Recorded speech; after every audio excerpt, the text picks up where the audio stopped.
Welcome to Burano, and this place, this island, neighboring island beside Venice, is actually known for its very colorful houses, and especially now with the dawn of social media, all the more. Like, there's actually so many tourists here trying to get like that perfect shot. And yeah, this is actually like, people actually like really do live here. I mean, it is a fishing village. In the beginning, I believe it was actually the Romans who were the first settlers here. And what is this place known for? Burano is actually known for its lace. So you're actually going to find a lot of like crochet, sort of like arts and craftsy sweaters, cardigans, tablecloths and whatnot.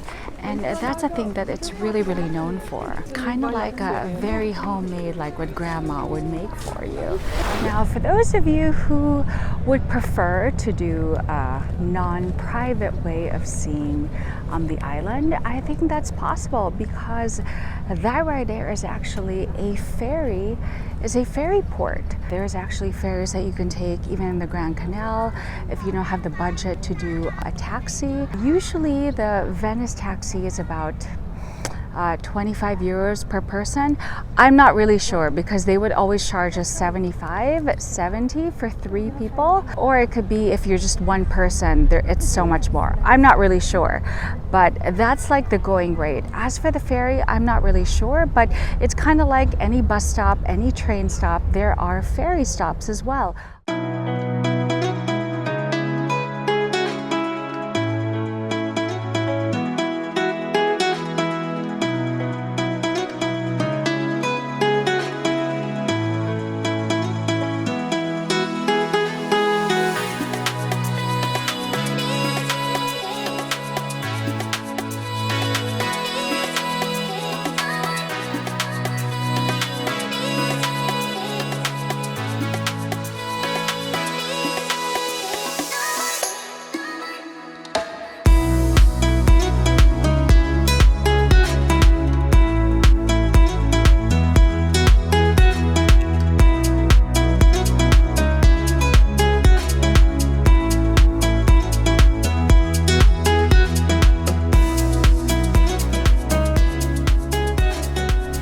And then the other place that we're going to, which is Murano, is known for its glass art. But here it's known for its lace. And the other thing that it is really known for is that restaurant right there. So that is actually a Michelin 2024 restaurant. And unfortunately, with so much effort, we were not able to get any table. It is like so fully reserved. But that's okay, we're still gonna try to find a place to eat, enjoy all the colors, and even the heat.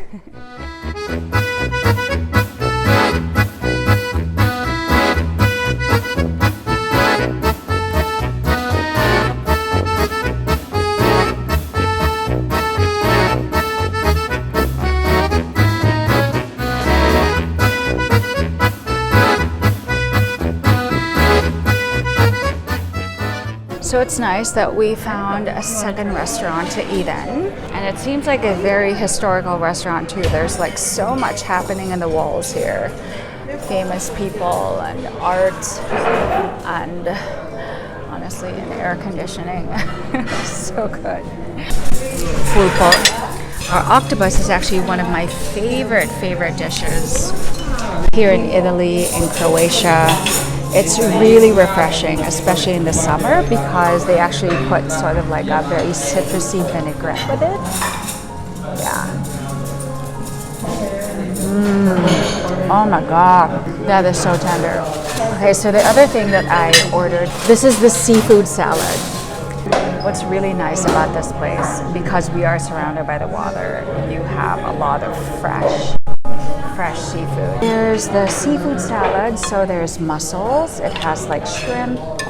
I reckon these are little slices of scallop. So apparently their risotto is a work of art, so let's give it a try. Okay, so for those of you who don't know, what is risotto? Risotto is essentially, if Asians like their congee, this is a very dense, heavy, cream-filled with butter type of, in a way, Italian congee. Usually it comes plain.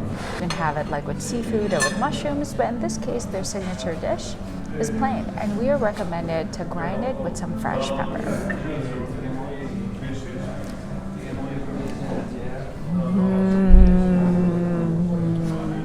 What I love about Italian food is stuff is al dente. So is this rice. It's a wow. It's a lot of food, but exciting food. Okay, so what did we get? We got linguine by the sea because that is where we are. So it's basically seafood pasta. This fish right here beside me is actually unagi, grilled eel. So now I'm having the linguine.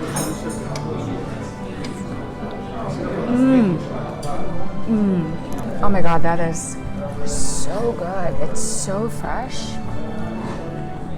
And the tomatoes are, it's just so bright and tart, but it has some sweetness, and you can taste like the freshness of like the olive oil that they use. And I love al dente, anything al dente.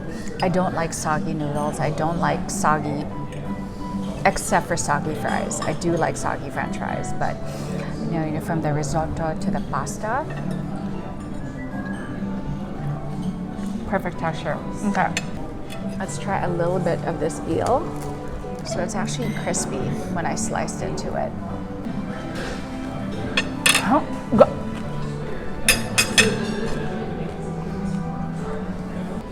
If there was anything that was fried or grilled, I don't know how this was prepared better. Grilled. The meat is so tender, it's so flaky, and then the skin is so crisp. I mean, I haven't eaten lechon or cochinillo in a while, it's been years, but it is so like crisp to the just, it is like eating the most perfect potato chip.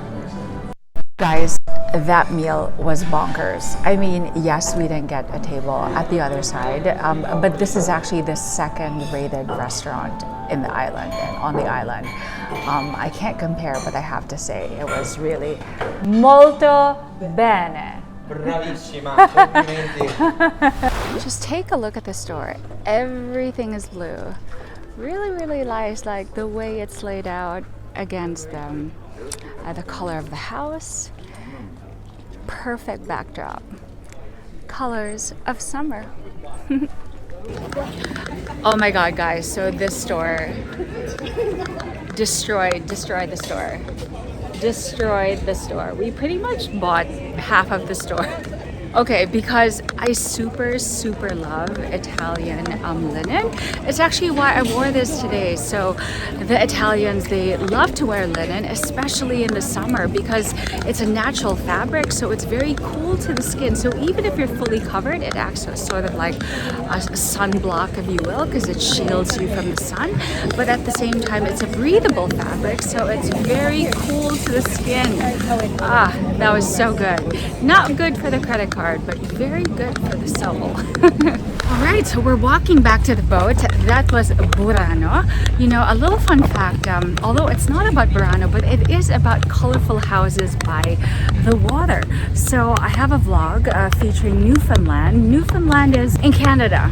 They too have a lot of colorful houses. In fact, they have a street there called the Jelly Bean Road. And the houses are colorful. Why?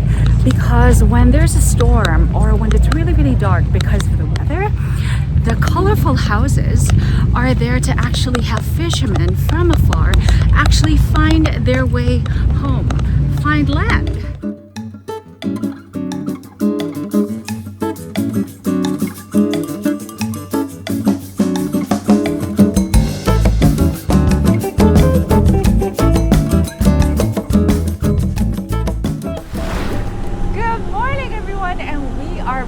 Okay, I get it. Yesterday I told you that we are going to Burano and Murano. Well, guess what? We had enjoyed our time so much in Burano. In fact, the top I'm wearing today is actually one of the things I bought yesterday. Italian linen, just so nice. Oh my God, guys, take a look at that yacht right there. Wow, that is stunning, stunning. So yesterday I also said that our tour was for 4 hours, but due to some misunderstanding with the hotel, it was only for 3 hours. So there was really only time for one island back and forth, and we're talking about like just lounging time with lunch, going around, shopping, pictures. 3 hours to go to Burano from Venice for us was just right. But for you guys who want to be able to do 2 islands in 3 hours, honestly, it's that's quite quick, because even the time going there and going back is part of the time usually when you book for several hours. Anyway, so now we are going to Murano.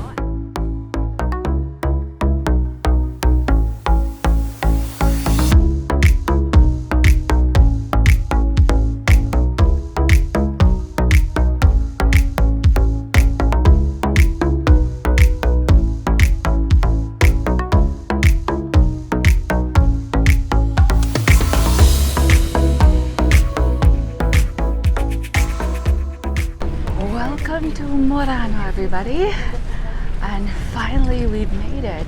Now the vibe of this is a whole lot different from what we saw yesterday, because yesterday there were so many colorful homes.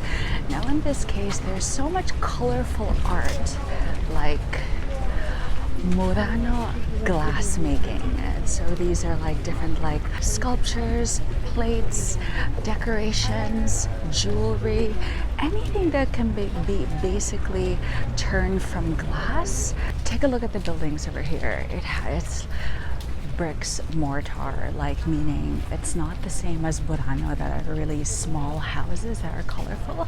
This one, it's your traditional old European style.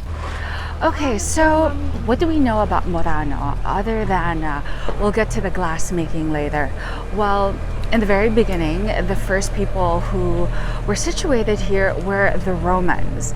And then as I was reading, because in a neighboring island, which is called Isola, I actually thought that it was part of Murano, that there was a monastery that was built here. And I'm sharing this with you guys, even if it's not here, because it interests me a lot. There was a monastery that was built here. There are a couple of monks who wanted to live the isolated life, and they wanted just a serene, peaceful life. That's how the San Michele, or Saint Michael Church, began. Coming back to Murano, as you can see, there's so many fishing boats here, because this was pretty much the industry back then.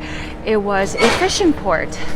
And then eventually the French came. That's right. So when the French came, thanks again to Bonaparte, Napoleon Bonaparte, because Murano used to be, they were their own, I guess, community, or they considered themselves very independent, so much so that they even minted their own coins. But then Napoleon Bonaparte came and he made sure that wasn't happening. And then eventually, fast forward to the glassmakers from Venice were moved to Murano. So what I learned, whether it's medieval times or basically just olden times, every industry had its own guild. When I say guild, think of it as like a labor union. So each union has its own industry. I reckon that a guild here are the glassmakers. So apparently they were situated all in Venice, and then they were moved to Murano.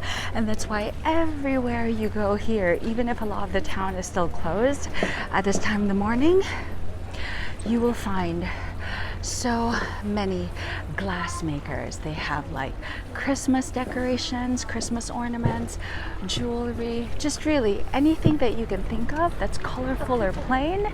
Oh, incredibly beautiful. Speaking of glass making, one of the things to do here in Murano is go inside a glass making factory. This way you can truly appreciate the art and also get to buy perhaps some goods for yourself. So what about Murano? It is definitely a lot more peaceful, more quiet here compared to Burano. The vibes are just so different. And what do I like more? This reminds me of Venice, but lesser people, less hectic. It's just, it really is more tranquil, but the same architecture, like you see like the old buildings in that brick style, and then minus all the tourists and minus all those like flea market vibe in the streets. And then at the same time, Burano, on the other hand, is such a different island, tropical, if you will, like festive vibe. So if you wanted to see Venice in a more tranquil, more, I guess, authentic state that has a similar vibe, Murano would definitely be something worth going to. Here's another reason why it is such a great idea to actually do your overnight stay here in Murano versus Venezia. One, I reckon it's probably a lot cheaper than staying in Venice. Two, there are lesser tourists. And three, I actually saw that there's a group that actually checked in right now, and they have a porter with that giant like cart that they have. And this is a great option because when you're in Venice, even us staying in a 4-star hotel, we still had to bring our own luggages. Again, not that that's a bad thing, but all I'm saying is if you are looking for the comforts of bringing a lot of luggage, or you had come from a long trip like us, and you have a lot of luggage or shopping or whatnot with you, in Venice that is a much harder option. But here though, because it's less busy, I'm sure the ratio between staff and tourists is a lot more here in Murano. This is actually quite nice because inside there's a sign outside that says co-op. So co-op just basically means like it's a collection of things. It's a collection. So here you have like osteria, pescaria, gelateria. So I reckon that will be like for ice cream. There's a restaurant. Here there's actually a supermarket. So it's actually nice. So if you're actually staying here and you know you don't want to be spending in the restaurant, so you can actually go to the grocery right here. Like it's very small, but you know they've got their produce, their fresh fruits, they've got their breads, they've got their cheeses, they've got your drinks, and you can tell it's where all the locals like to go to. There's actually a lot of senior citizens that I see just walking around. Again, very somber, peaceful life. Really cool. So my sister got me a little souvenir because as much as I wanted to bring home a full-fledged chandelier, I got myself like, it looks like it's honey with a bee. Because, you know, people also call me Bee for Bianca. So yeah, a little bumblebee from Murano. So earlier I was talking about like island hopping, right? And getting from one place to another. Right back there, that's actually a ferry stop. So again, there are so many options on how to see all these different islands. With a little bit of research, I'm sure it can be done.